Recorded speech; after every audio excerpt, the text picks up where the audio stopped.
Hey Jews, today I just want to know what the hell are Reformed Jews and non-Torah observant Jews and Torah ignorant Jews talking about when they say there's no hell. I see this a lot on shows, on TV, whatever, in movies. Well, I'm a Jew, I don't believe in hell. Why you don't believe in hell? You don't know Torah, because there is a hell. It's called Gehinnom. So if we look at reality is 5-dimensional, 3 physical, 1 spiritual, and 1 is time. This spiritual information is given to the nation of Israel exclusively, specifically from God to the nation of Israel, is that information in the Torah, okay? And in that information, we definitely know that there is a heaven and a hell, okay? And we're supposed to have, I'm going to put heaven here because that's confusing, fear of God.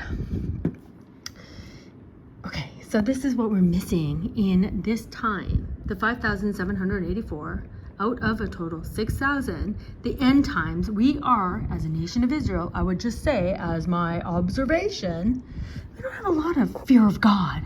We're not scared to transgress the things that all throughout history our forefathers were very careful about.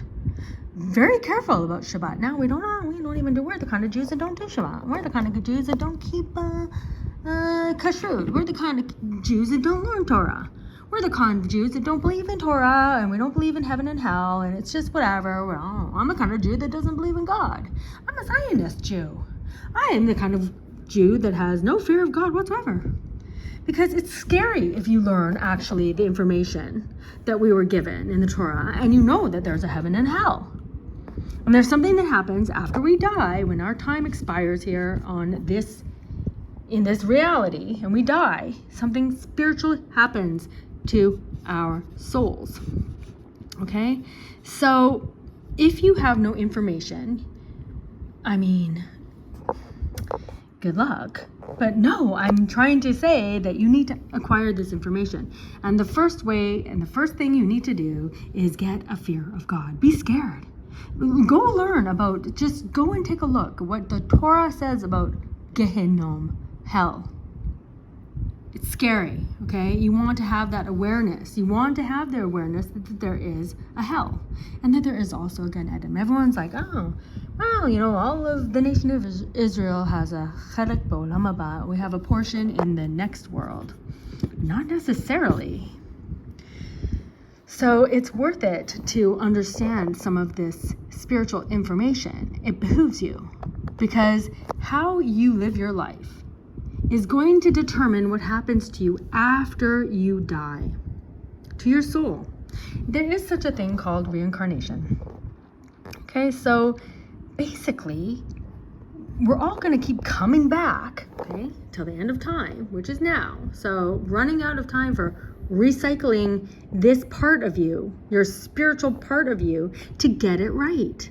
God is literally waiting for you to get it right. Hopefully it will be in this lifetime, okay, because there's not a lot of times left for reincarnation.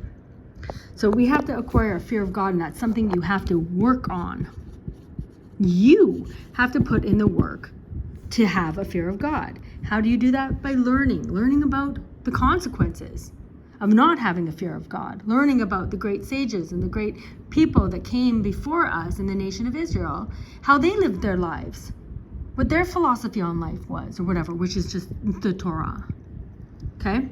And once you have an awareness of the fact that there's reward and punishment, okay, you can meditate on that day and night. I like to hear people saying like, oh, I'm just going to go meditate. What are you meditating on?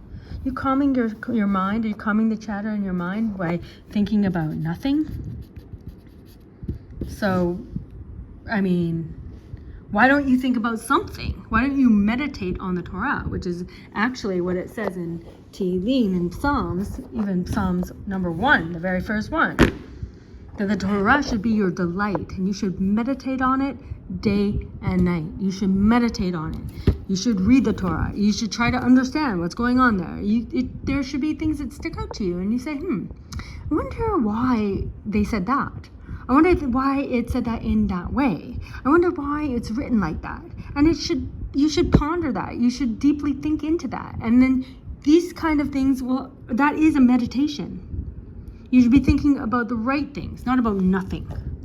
It's not going to get you anywhere. So, yeah, there's a heaven and a hell, Jews. And it behooves us, like I said, behooves us to know that and to have and acquire a fear of God, which, as King Solomon tells us, is the beginning of wisdom. We haven't done anything in our lives until we have at least acquired a fear of God. Oh no! What's going to happen to me if I don't keep Shabbat? Karet, guys, karet. Do you know what that means? Cut off from the nation of Israel. Everybody has a portion. Everyone in the nation of Israel has a portion in Olam Haba, in the next world. Unless you're cut off. So